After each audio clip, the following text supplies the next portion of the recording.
Thank you. Thank you. Thank you. అందరికీ నమస్కారం. మరీ ముఖ్యంగా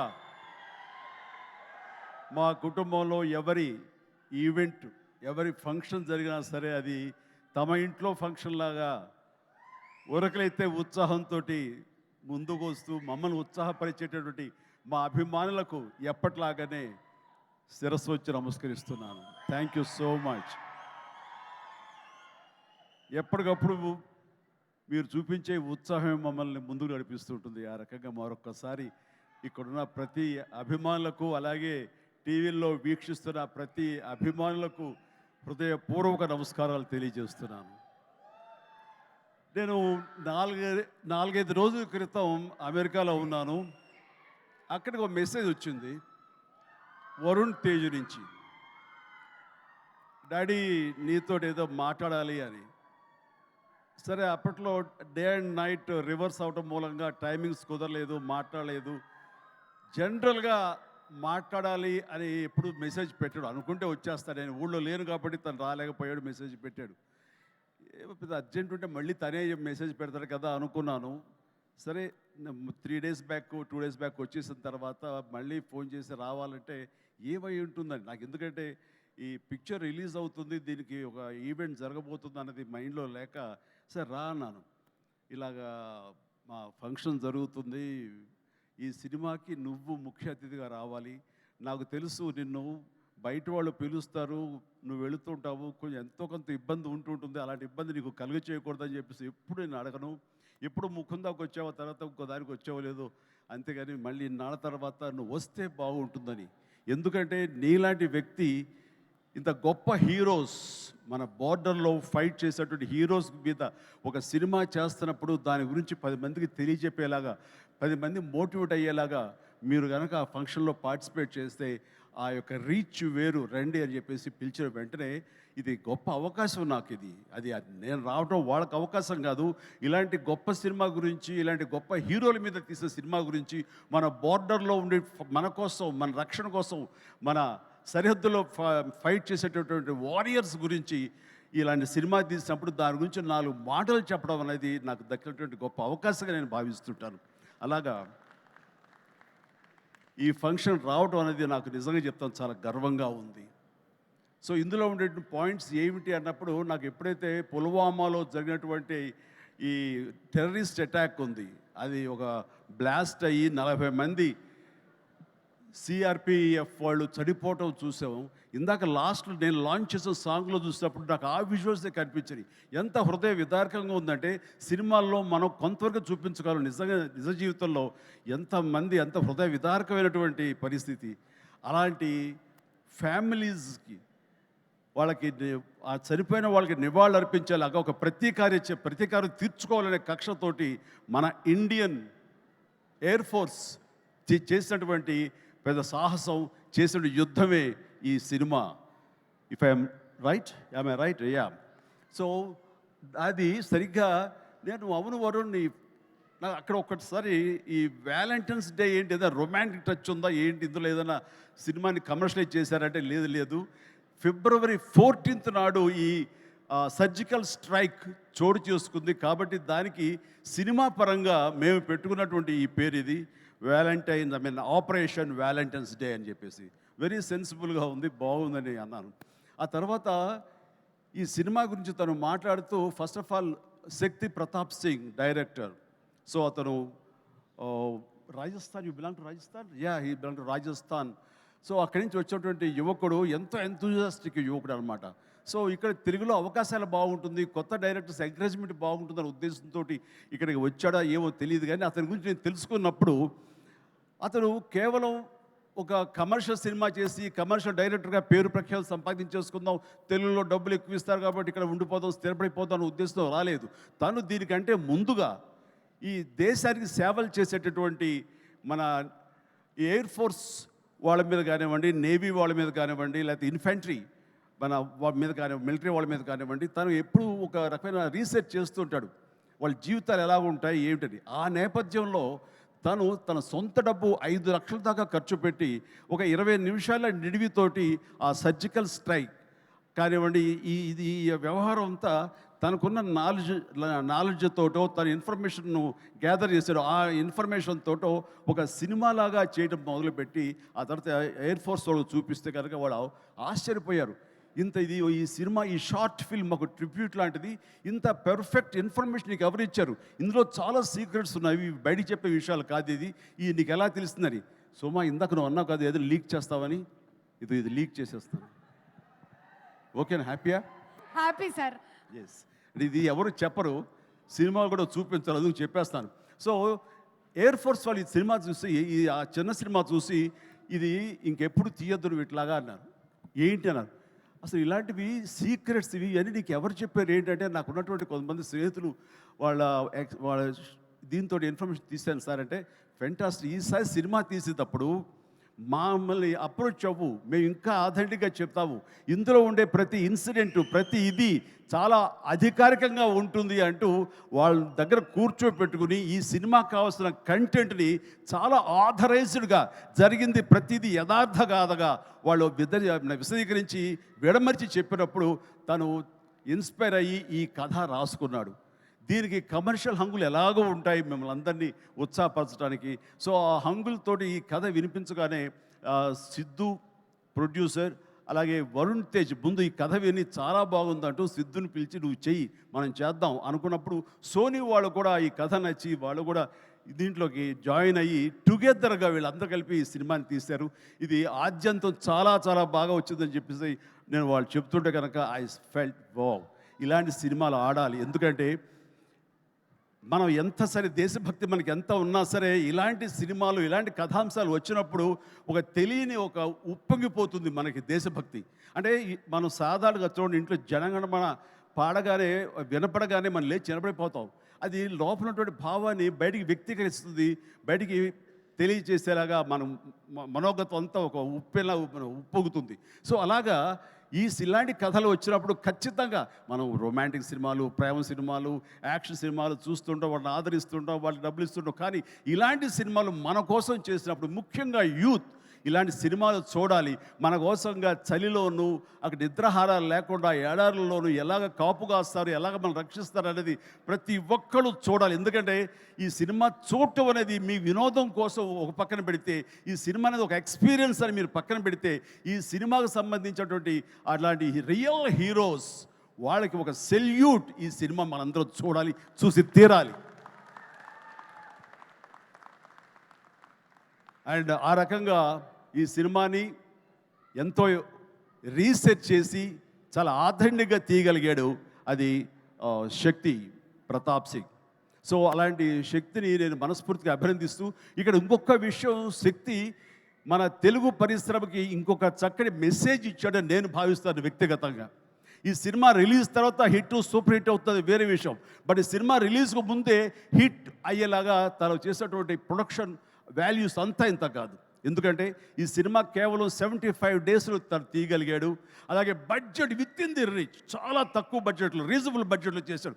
ఎవరైనా ఈ సినిమా చూస్తే కనుక, ఈ రిచ్నెస్ చూస్తే కనుక, ఆ ఎక్విప్మెంట్ కానీ, ఆ ఫ్లైట్స్ కానీ అవన్నీ కూడా ఫ్లై అయ్యేలా తీశారంటే అది నిజంగా వాళ్ళు విన్నటువంటి బడ్జెట్లో అది ఆషామాషి విషయం కాదు అది.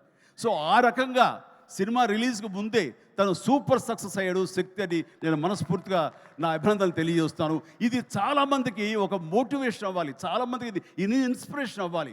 సో డబ్బు ఖర్చు పెడితేనే కాదు రిచ్నెస్ వచ్చేది. రిచ్నెస్ ఎలాగొస్తుందంటే మన థాట్ నుంచి వస్తుంది. ఎలా తీస్తే, తక్కువలో ఎలా తీసి ఎలా రిచ్గా చూపిస్తే అటు సినిమా రిచ్గా ఉంటుంది, ఇటు నిర్మాతలు బాగుంటారు, అన్ని రకాలుగా సినిమా ఇండస్ట్రీ ఫ్లరిష్ అవుతుంది. అది కూడా దృష్టిలో పెట్టుకోవాలి. ఆ రకంగా శక్తి ఈ మన తెలుగు పరిశ్రమలో యంగ్ డైరెక్టర్స్కి వాళ్ళందరూ కూడాను ఒక చక్కటి మెసేజ్ ఇచ్చాడని మనస్ఫూర్తిగా నేను భావిస్తాను, నమ్ముతున్నాను. అదే రకంగా అతను నేను మనస్ఫూర్తిని అభినందన తెలియజేస్తున్నాను. ఇక ఇందులో చాలా స్మార్ట్గా ఒకప్పుడు నాకు డైనీ కనిపించాడుగా కనిపిస్తున్నాడు ఈ శతాఫ్ అండ్ వండర్ఫుల్. నాకు ఒకసారి డేనీ డొంజోగ్పా ఉన్నట్టుగా ఉన్నాడు ఆయన. ఆయనకి ఈ సినిమా తర్వాత తెలుగు ఇండస్ట్రీలో మంచి అవకాశాలు వస్తాయి. So all the very best. God bless. అలాగే ఇంకా నవదీప్ ఉన్నాడు. నవదీప్ చూసేగా మా ఇంట్లో రామ్ చరణ్, రాణా, వరుణ్ వీళ్ళలాగానే తను కూడా చాలా అల్లరోడు, కానీ చాలా సినిమా వరకు చాలా బుద్ధిగానే ఉంటాడు. అండ్ వాళ్ళ ఫ్యామిలీ అంతా నాకు తెలుసు, వాళ్ళ అమ్మగారు వాళ్ళందరూ కూడా నాకు బాగా పరిచయం. ఆ రకంగా మా కుటుంబ సభ్యుడిగా నేను భావిస్తుంటాను. ఈ సినిమాలో నాకు ధ్రువలో తన పెర్ఫార్మెన్స్ చాలా బాగా నచ్చింది ఈ మధ్యకాలంలో. అలాగే ఈ సినిమాలో కూడా చాలా చక్కటి క్యారెక్టర్ చేస్తుంటానని నేను భావిస్తున్నాను. ఇంకా మంచి క్యారెక్టర్స్, ఇంకా నువ్వు వెరీ స్ట్రాంగ్ హీరోగా ఉండాలి నా కోరిక. అసలు హీరోగా ఉన్నటువంటి ఆ లక్షణాలు అన్నీ ఉన్నాయి. బట్ వస్తుంది అవకాశం, చేద్దాం. అండ్ దెన్ నేను ఎప్పుడు టైం పాస్ అవడం కోసంగా చూస్తుంటే ఒక వ్యక్తిని తరచూ చూస్తుంటాను ఈ మీమ్స్లో. అదే ఏం మస్తు షేడ్స్ ఉన్నారా నీలో అని. మస్తు షేడ్స్ ఉన్నాయరా, ఏమ్రా కమల్ హాసన్ లాగానే అనేది. సో మనిషి టాలెంట్ ఉంటే ఇది అంటారే, అన్నం మెతుకు చాలు ఉడికిందా లేదని తెలియడానికి. ఆ రకంగా వీళ్ళందరూ వాళ్ళ టాలెంట్ని ఈ రకంగా వాళ్ళు చూపించుకుని నాలాంటి వాడి దృష్టిలో కూడా పడేలాగా ఉంది. అండ్ చిన్ననాటి నాస్టాలజిక్ ఫీలింగ్స్ నువ్వు చెప్పగలిగావు. I'm also so happy. నన్ను చూసి మీరు అంత ఆనందపడతారో, మీ ఫీలింగ్స్ చెప్పినప్పుడు, మీ చైల్డ్హుడ్ విషయాలు చెప్పినప్పుడు నాకు అంతే ఆనందంగా ఉంటుంది, అంతే ఇన్స్పిరేషన్గా ఉంటుంది. I'm really glad to hear that. So nice of you. And then ఇక హరిరామ్ జోగయ్య గారు టెక్నీషియన్స్గా పోలిస్తే వారు మాకు మంచి మిత్రులు. అండ్ వారికి నా అభినందన తెలియజేస్తున్నాను. అండ్ తర్వాత ఇక్కడ డిఓపి హరి గారు, వారికి కూడా మా బెస్ట్ విషెస్. ఈ సినిమా పెద్ద హిట్ అవుతుంది, ఆయన విజువల్స్ కూడా బాగుంటాయని నేను నమ్ముతున్నాను. ఆయన కూడా మంచి పేరు రావాలి. ఇక విజయ్, వీళ్ళందరూ, అలాగే ఓకే, గాడ్ బ్లెస్. అలాగే సిద్ధు కూడా మంచి ప్రొడ్యూసర్గా ఎదగాలని మనస్ఫూర్తిగా కోరుకుంటున్నాను. మీరు చెప్పే దగ్గరకు వచ్చేదో కాదు. Good luck please. And then ఇక్కడ యంగ్ డైరెక్టర్స్ చాలామంది వచ్చారు, కరుణాకర్ ఇలాంటి వీళ్ళందరూ కూడాను ఈ సినిమాలో వాళ్ళ సినిమా అన్నట్టుగా భావించి వాళ్ళు చెప్పినటువంటి మంచి మాటలు, గుడ్ విషెస్ ఈ సినిమాకి బలంగా ఉంటాయి. ఇక అందరి గురించి చెప్పి, నా బిడ్డ వరుణ్ తేజ్, చిన్నప్పుడు సరే అందరూ ఒకే చోట తిన్నాము, ఒకే చోట పెరిగాము, ఒకే చోట పడుకున్నాము. వాళ్ళ జీవితం అంతా నాతోటే. అండ్ వాళ్ళు ఏది అవ్వాలని సరే వాళ్ళని అది అవ్వనివ్వకుండా చేశానేమో. రోజు నేను మేకప్ వేసుకుని నా సినిమాలు చూస్తూ, నా ఇంట్లో కాస్ట్యూమ్స్, మేకప్ ఇవన్నీ చూసి వాళ్ళు ఇంకో రకంగా ఆలోచించలేకపోయారు. అందుకనే వాళ్ళకి ఏం చేయాలా అన్న ఆలోచన, ఒకవేళ చదువు అయిపోయిన తర్వాత యాక్టర్ కాక ఇంకెందుకు మనం అనేది అనుకున్నారేమో. నా దగ్గర చెప్పగానే నేను ఇలాంటి వాటిలో చాలా ఎంకరేజ్ చేస్తాను. ఎందుకంటే film industry the best film industry. నేను దీన్ని చాలా గౌరవిస్తాను. ఇది కళామ తల్లి అని నేను భావిస్తుంటాను. మనం ఎంత గౌరవిస్తే ఆ ఫిల్మ్ ఇండస్ట్రీ మన అంతగా ఆదరిస్తుంది, హక్కును చేర్చుకుంటుందని బలంగా నమ్మేవాడు నేను. కాబట్టి ఇలాంటి ఇండస్ట్రీకి నా బిడ్డలు వస్తే కనుక అంతకంటే కావాల్సింది ఏముందంటూ ఎంకరేజ్ చేస్తాను. వచ్చిన దగ్గర నుంచి నన్ను ఇన్స్పిరేషన్గా తీసుకున్నాడా, ఇంకెవరిని తీసుకున్నాడో ఏమో కానీ, ఈ పరిశ్రమకు వచ్చిన తర్వాత నుంచి నన్ను ఫాలో అవటం లేనే లేదు ఎప్పుడు. అది గుడ్. నేను దాన్ని హర్షిస్తాను. తను ముందు నుంచి కూడా చేసిన ప్రతి సినిమా డిఫరెంట్ జోనర్. నాకు తెలిసి ఇలాంటి యంగ్స్టర్స్ ఎవరికి కూడా రాని అవకాశం, మా కుటుంబంలో ఉన్న ఇతర హీరోస్ కూడా రాని గొప్ప అవకాశం వరుణ్ తేజ్కి వచ్చింది. అది కేవలం అవకాశం రావడం కాదు, అవకాశం తను క్రియేట్ చేసుకున్నాడు, దాన్ని అందిపుచ్చుకున్నాడు, ప్రూవ్ చేసుకున్నాడు, మీ దీవెనలు పొందాడు. ఈ రోజున ఈ స్థాయిలో ఈ స్టేజ్ మీద ఇలా ఉన్నాడు. అంటే ఉదాహరణకి ఫస్ట్ ఫిలిం ముకుంద చూస్తే ఒక రూరల్ లవబుల్ బాయ్. ఆ తర్వాత కంచా, అసలు ఎప్పుడుదో 1947 ఆ టైంలో వరల్డ్ వార్ సెకండ్ టైంలో ఉన్నటువంటి ఒక సైనికుడు, మిలిటరీ సైనికుడుగా. ఆ తర్వాత ఒక హ్యోమగామిగా, ఆస్ట్రోనాట్గా. అలాగా ఇంకో సినిమా ఒక గద్దర్ గణేష్, అది నాకు చాలా ఫేవరెట్ గెటప్. అది చూస్తే కనుక పెర్ఫార్మెన్స్ అది చాలా డిఫరెంట్గా చేశాడు. నా ఫేవరెట్ ఫిల్మ్ అది వరుణ్లో. అండ్ తన స్టైలు, హెయిర్ స్టైల్ దగ్గర నుంచి నడక, ఆంగికం, గెస్టర్స్ ఇవన్నీ కూడా చాలా డిఫరెంట్గా ఉంటాయి. ఆ సినిమా కానివ్వండి. ఆ తర్వాత ఇక ఎన్ఆర్ఐ చేసినటువంటి ఫిదా కానివ్వండి, లేకపోతే లోకల్ సొఫిస్టికేటెడ్గా ఒక లవర్ బాయ్గా చేసిన వాళ్ళ బాబాయ్ ఇన్స్పిరేషన్ తోటి చేసిన తొలి ప్రేమ కానివ్వండి. అలాగే లేటెస్ట్ ఫిల్మ్స్ వరకు కూడాను ప్రతిదీ చాలా ప్లాన్డ్గా తను చేసుకుంటూ వచ్చాడు, సక్సెస్ఫుల్గా చేసుకుంటూ వచ్చాడు. ఆ ప్లాన్లో ఒక భాగమే లావణ్యను కూడా కట్టుకున్నాడు. అది సో ఆ రకంగా ప్రతిదీ వెరీ వెరీ సక్సెస్ఫుల్ స్టెప్స్ వేసుకుంటూ అన్ని జోనర్స్ యొక్క టచ్ చేస్తూ ఈ 13 తను చేసిన 13 సినిమాలు ప్రతిదీ వైవిధ్యమైన సినిమాలు చేసుకుంటూ ఎవరికి రానట్టు డిఫరెంట్ జోనర్స్ చేయగలిగాడంటే నేనేదో రొమాంటిక్ హీరో, నేను యాక్షన్ హీరో, కేవలం ఇలా చేయాలి అన్నది కాకుండా డిఫరెంట్ సినిమాలు చేసుకుంటూ వచ్చాడు. అందులో నేపథ్యంగా ఫస్ట్ టైం అంతకుముందు గాజీ అని నేవల్ సినిమా వచ్చింది, సబ్మెరీన్ బేస్ చేసుకుని రాణా యాక్ట్ చేసింది. ఆ తర్వాత ఎన్నో మిలిటరీ బేస్డ్ సినిమాలు వచ్చి ఉంటాయి, ఉన్నాయి కూడాను. కానీ air strike, surgical strike, air force మీద సినిమా మాత్రం మన తెలుగులో ఇదే మొట్టమొదటి సినిమా. ఇలాంటి సినిమా రావడం అన్నది విజువల్ ఇంపాక్ట్ ఉంటుంది, మీ అందరికీ విజువల్ ఫీస్ట్. ఎందుకంటే ఈ మధ్యకాలంలో నేను లాస్ట్ ఇయర్ వెళ్ళినప్పుడు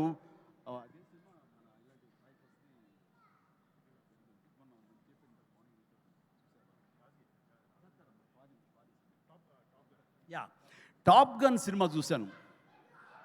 టాప్ గన్ సినిమా చూసే ఇంత బాగా మనం చేయగలమా, ఎంత బాగా చేశారు అండ్ అంటూ నేను చాలా ఆశ్చర్యపోయాను విజువల్స్కి.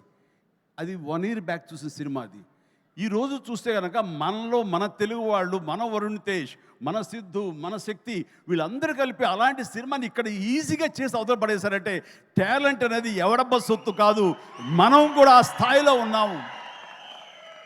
ఆ స్థాయిలో ఉన్నావు అనేది మరొక్కసారి ఈ సినిమా ద్వారా నిరూపించబడుతుంది. ఇలాగే వండర్ఫుల్గా చేశారు వాళ్ళందరూ.